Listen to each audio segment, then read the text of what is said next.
So this would be a time for members of the public who would like to comment on any item that is on the consent calendar. We look forward to hearing your comments, and you'll have 3 minutes. So Chair Legault, Jean Brocklebank is up first. Jean, you have 3 minutes and your time starts now.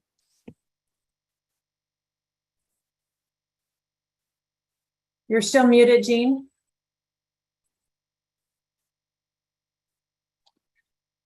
And now? Yeah, good. Okay. I am talking about the grand jury, the response to the grand jury report, specifically the response F1. And my response to that response is that the ballot language clearly meant that expand, the word expand, meant an addition to one of the 10 existing branches of the library system.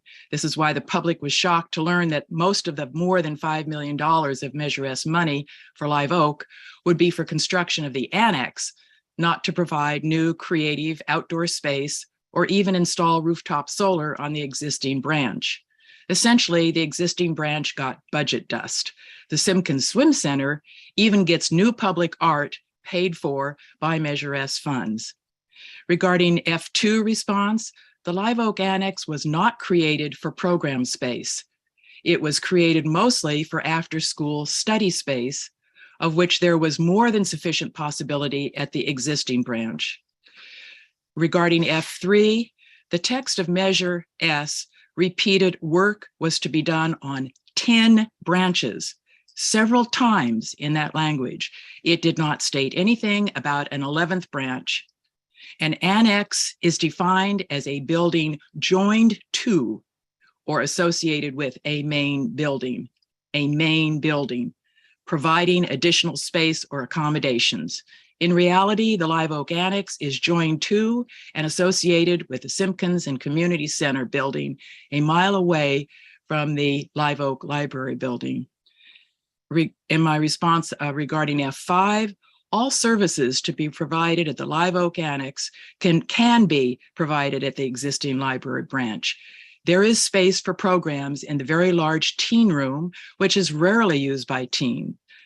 Noise need not be a factor because there's a huge outdoor patio area for programs if need be. In response to F6 response, interesting that the response about operating budget mentions, quote, a small free library of materials, end quote, because the annex will have no books. I guess I don't know what materials means.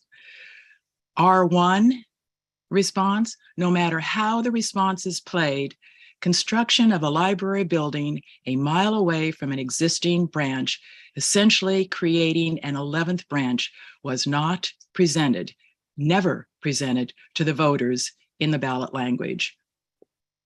R2, expanding access cannot possibly be construed to mean new construction a mile away from an existing library branch. This ends my comments. I thank you for listening. As you know, I am on record. Well, at least 2 of the board members know. The others don't know because they weren't involved in the JPA. I've been saying this over and over and over. And Jean, your 3 minutes is up. Thank you so much for your comment. You're welcome. Thank you, Jean.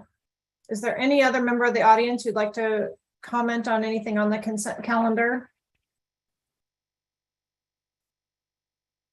And I believe we did receive 2 written comments that were included in the packet as well. And Chair Legault, I see no further public comment. Okay. Okay, well, then I would entertain a motion from the board regarding the consent calendar. I would move approval, Chair. I'll second. All right, moved by Huffaker, second by Palacios, and could we have a roll call vote, please? Director Palacios. Yes. Director Huffaker. Yes. Director Jesberg. Yes. Chair Legault. Yes.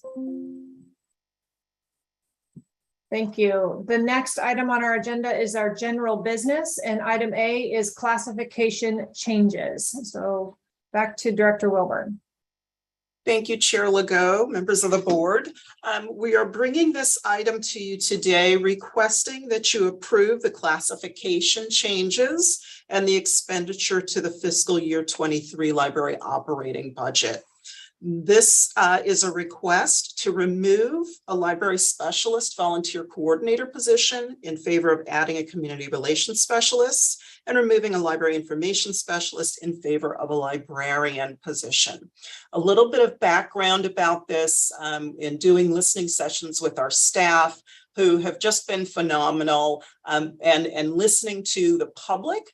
One, we recognize that our person who has really been focused on doing marketing. We have a couple of staff members who also do other things, but marketing has not been their primary focus. And so by adding this community relations specialist, our goal is to get better marketing and more materials and information out to our public. I've heard from some members of our public asking us to update more information on our website, and having somebody who is dedicated to that will help us to be able to improve that operation. And so that really is the crux of that position. And then for the library information specialists, we do have some phenomenal library information specialists who have done some great work. They're very specialized in the fields that they are in. But overall, when we go out to recruit, we've had this recent vacancy. We want to ensure that we are providing the highest level of collection development team members as we can. And so we believe that that would entail making this a librarian position, as librarians with master's degrees do actually focus very specifically on collection development and ensuring that the community needs are met through our collections of print and digital materials. And so again, our request is that you remove the library specialist, volunteer coordinator position, and the library information specialist in favor of the community relations specialist to give us a more robust marketing program.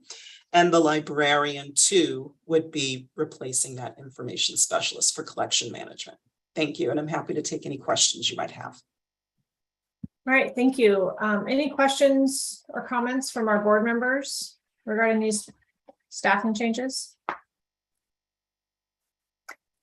I'll just say I appreciate your focus on public outreach. I think it's something that we are all trying to do more of, and recognize that it is a specialized field, and it takes someone who has some specific training in that area to really do it well and to reach the community. So appreciate that.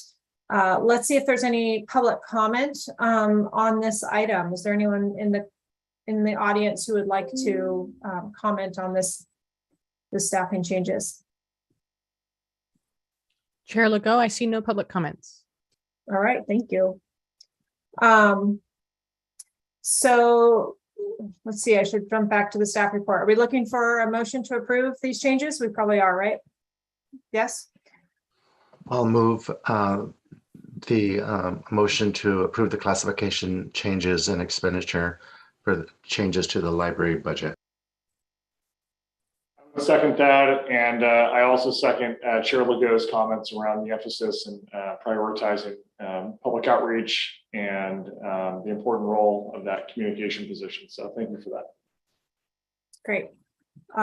Motion by Palacios and seconded by Huffaker. Can we have a roll call vote, please? Director Palacios, Yes. Director Hoffaker, Yes. Director Jasberg, Director Jasberg, Hello, can you hear me yet? thank you, yes. Chair Legault, Yes. Thank you. Item B on our general business agenda is the presentation and staffing proposal.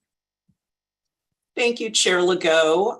Assistant Director Howard will kick us off with a presentation on our proposed staffing model. Thank you, Director Yolande, and good morning, Chair Legault and board members.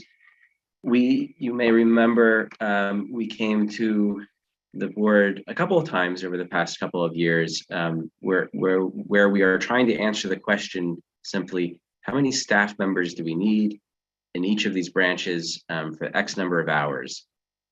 It seems like a straightforward question, but it really can be answered a number of different ways. And we believe that the proposal we're bringing to you today really optimizes public service with the numbers that we are proposing. And I just want to take a step back because not everyone is aware that when you walk into a library, the individuals who are helping you out with getting a new library card, helping you with your account to tell you how many books you have, and then helping you with all the other public service needs that you have are typically what we call in our organization, library assistant twos. They're really the backbone in many ways to that public service that we offer. And so you heard the commissioner speak earlier about phase 1 and phase 2. So this is really phase 1, where we're looking at that backbone and the public service, what we need to keep the lights on in the library and have the public safely in those spaces. Phase 2 will look at the librarians. And in most of the country, typically librarians have a master's degree, and they're the ones who really look and examine the services that we provide. They try to figure out the outcomes that we're having in the community.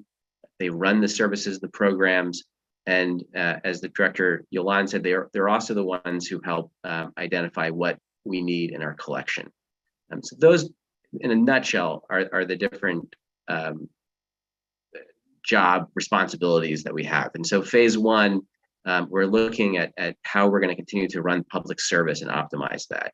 And then one other thing that I want to add is the reason why this has been somewhat of a challenge is because things have changed dramatically during the Great Recession, and they've never really been put back together since then.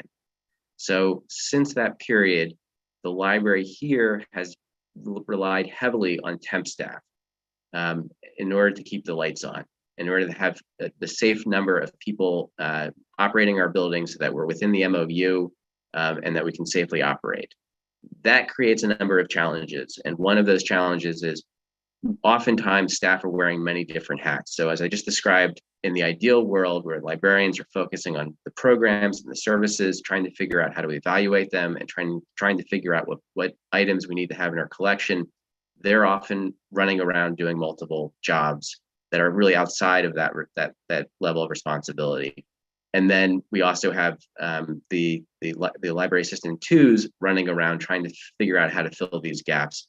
And then on top of that, since we rely heavily on temp staff as our substitutes, we're running around trying to figure out how to assign them, also how to get them trained within our typical training model that we have for regular benefited staff. So I know that's a mouthful, but I think we are really getting there in terms of how we can optimize this. And it's been helped with the looking at the temp budget that we have, which has been pretty significant, and then also combining that with the newly renegotiated MOU or MOE.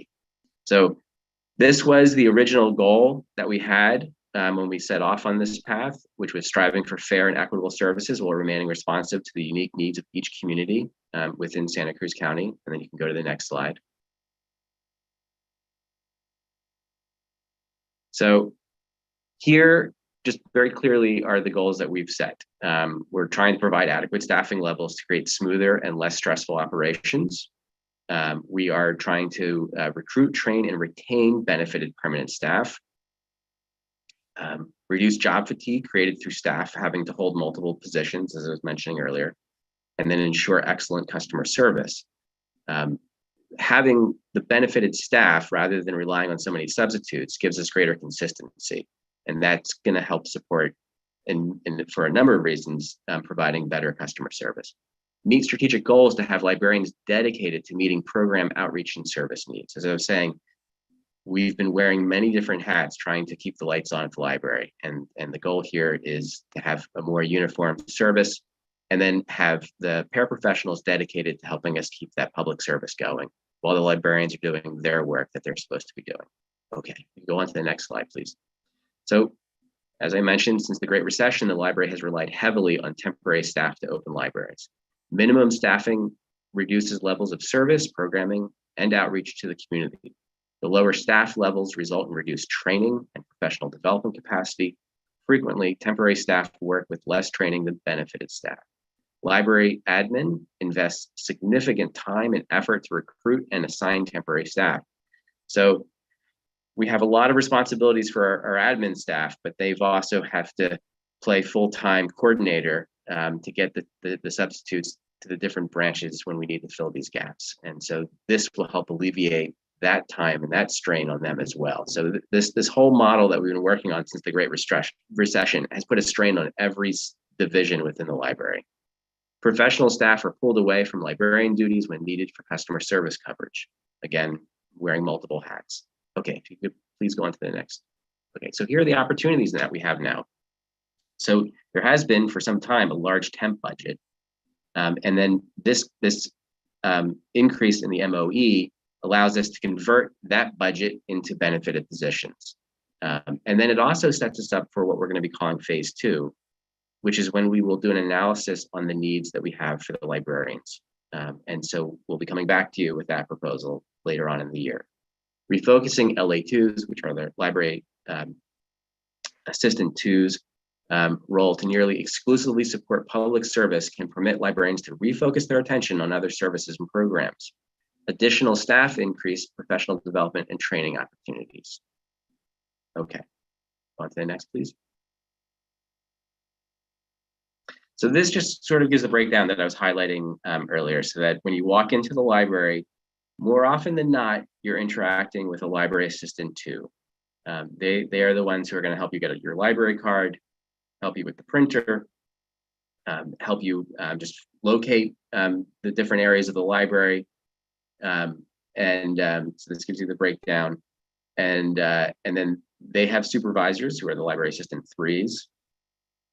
And then we have a couple librarian or library assistant 4s who help either with the much larger services that we provide or help focus on system-wide duties. And then we have the librarians. We have librarian 1, librarian 2. And as I said, they are helping us to evaluate the programming that we provide, the various services, and then also identify the needs within our collection. Okay, please go on to the next slide.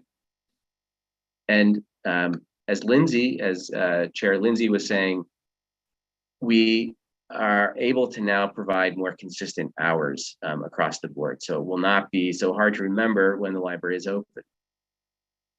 And this gives you the breakdown for the various branches. Okay, if you could please go on to the next slide. Again, this allows us to really maximize that customer service. We believe this will provide a sufficient number of staff, and it'll also provide us with the opportunity to continually train the staff. We haven't yet presented to you the new strategic plan, but a large focus, there are 2 really significant focuses in there, and one is on training, and the other is on evaluation, really kind of measuring our success. And we believe this positions us to do that in a much more successful way. Okay, if you could please go on to the next slide. Here are the increases broken down by branch in order to meet these needs. Again, the LA, and this is just phase 1. So we're really just looking at that backbone of customer service, which focuses on the library assistants and the increases that we're seeking. Okay, go on to the next slide, please. So the total FTE that we're adding in phase 1 is 8.5, and that's across 10 libraries. Okay, and I'm ready to take your questions.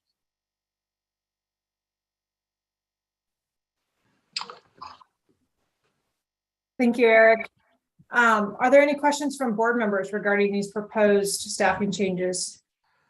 I have a number of questions. First question is a pretty simple one. Just what is the cost of the differential between a temporary position and a permanent position? I imagine it's just the benefit cost, but I wanted to know what that delta is.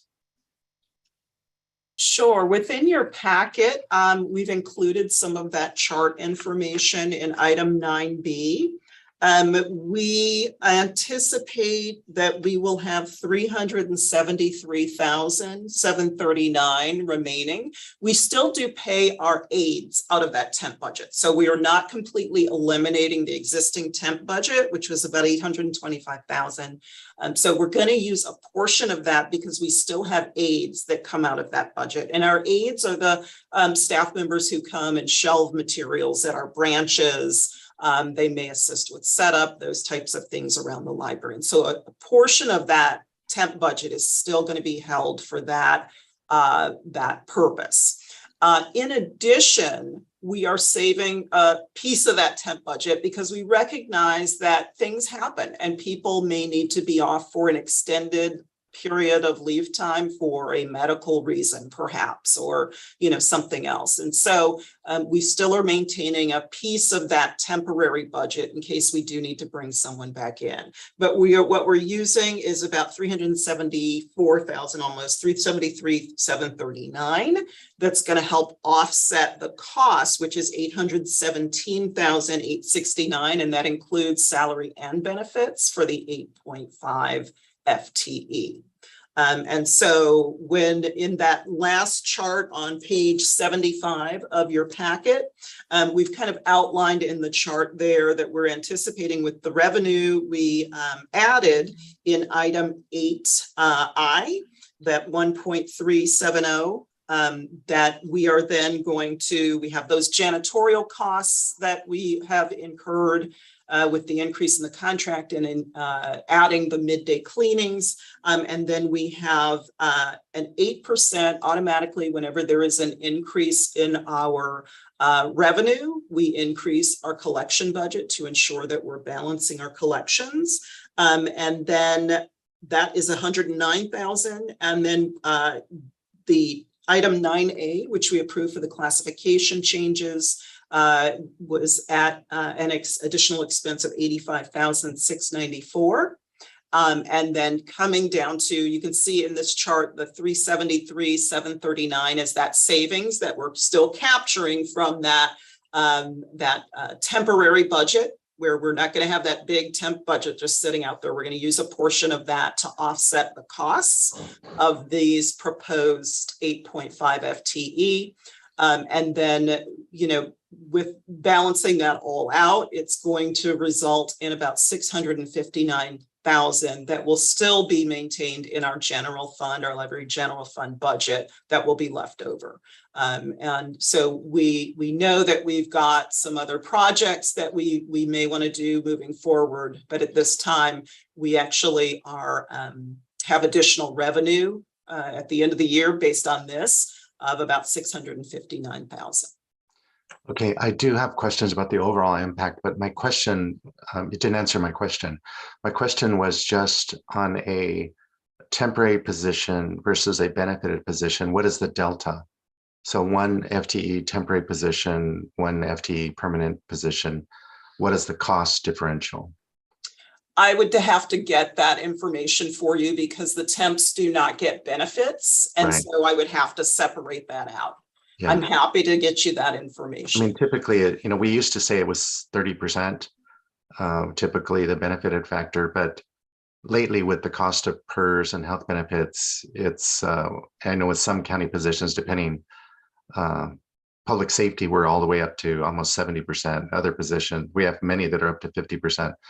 So, you know, that's just a big, you know, consideration. Because I know that, of course, you know, we all would like to have only permanent positions, but there's a budgetary impact. And so anyway, if you could get me that information about just the delta, the benefit cost. And then the other question I had to do with the use of fund balance.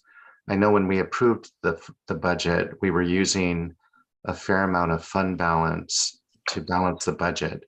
And then now we have this MOE, new revenues, and we also have the sales tax increase as well. And so I'm wondering, are we still planning to use the same amount of fund balance, or are we reducing the reliance on fund balance and going to use more of the new revenue that we're bringing in?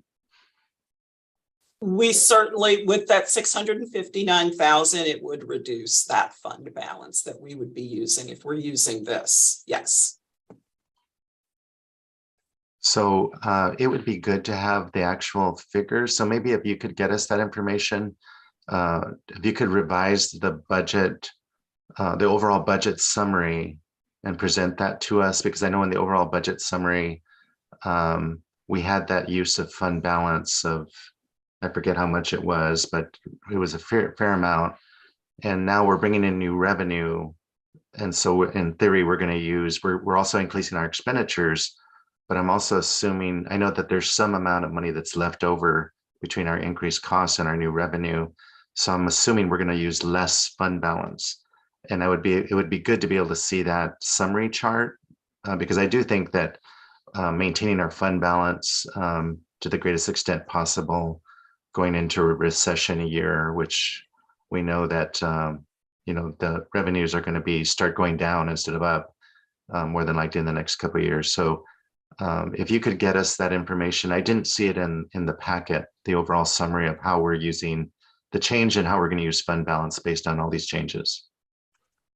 I'd be happy to get that information to you. Those are that's all the questions I had. Okay, thank you, Director Palacios. Are there other questions from other board members?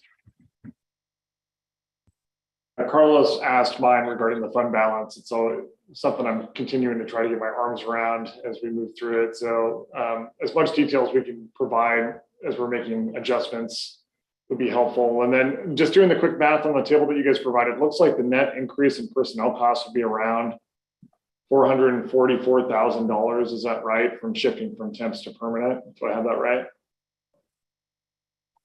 That is correct. Okay. Okay, those are all the questions I have. Thanks.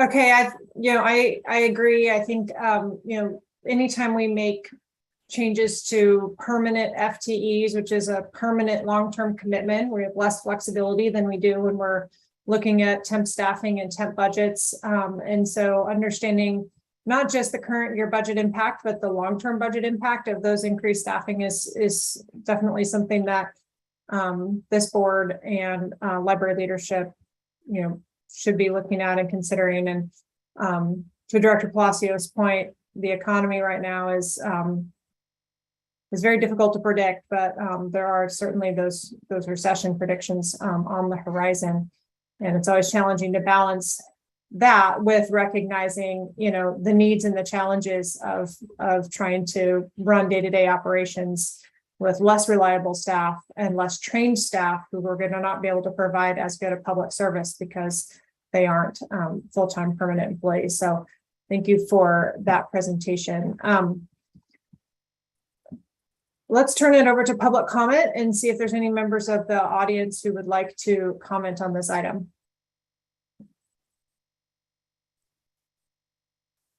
Chair Legault, I see no public comments. All right, thank you. So we'll bring it back to the board and would like to hear from our board if we're ready to make a motion on this item, or if we would like to direct staff to return with that additional information before we take action. I would like to go ahead and move to approve the addition of the staffing as recommended by staff, and then add direction that staff return at our next meeting with a revised budget, so that we have the overall impact and we can decide with regard to how this new revenue is going to be used. Either we're going to use it for new expenditures or to reduce our fund balance, reliance on fund balance. So that would be my motion. I would be willing to second that. And I also just want to thank the staff's thoughtfulness around the operational efficiencies that these additional positions will provide across the branches. I understand the cumbersomeness of having to manage the number of temp staff that we have that supplement, augment our permanent staffing. And I also appreciate Director Palacios' comments around really trying to get a firm handle on the use of our fund balance and future use of our fund balance as we move forward. So thank you. All right, we have a motion by Director Palacios and a second by Huffaker. Any other discussion? I think we're ready for a roll call vote. Director Palacios, Yes. Director Hoffe, Yes. Director Jasberg, Yeah. Chair Lago. Yes. All right, thank you. Exciting to see how with the libraries reopening and staffing positions get refilled, how all of this will evolve over the next 1 to 2 years as well. So that concludes the general business portion of our agenda. The next item would be comments by board members. Any board members who have any comments for us today? All right, seeing none, we'll move on to scheduled upcoming meetings. Our next scheduled meeting is November 3rd at 9 a.m. and to be determined whether that will be virtual or in person or some sort of hybrid, but we will make sure that information is published timely with the agenda so that anyone who wants to attend will be able to do so. And with that, we are going to adjourn to closed session. So the Joint Powers Authority Board will be conducting a closed session regarding public employee performance evaluation. And we are at the 6-month point with our library director. And so we'll be conducting a performance evaluation with our library director in closed session. So with that, we will adjourn to our next regular meeting on November 3rd.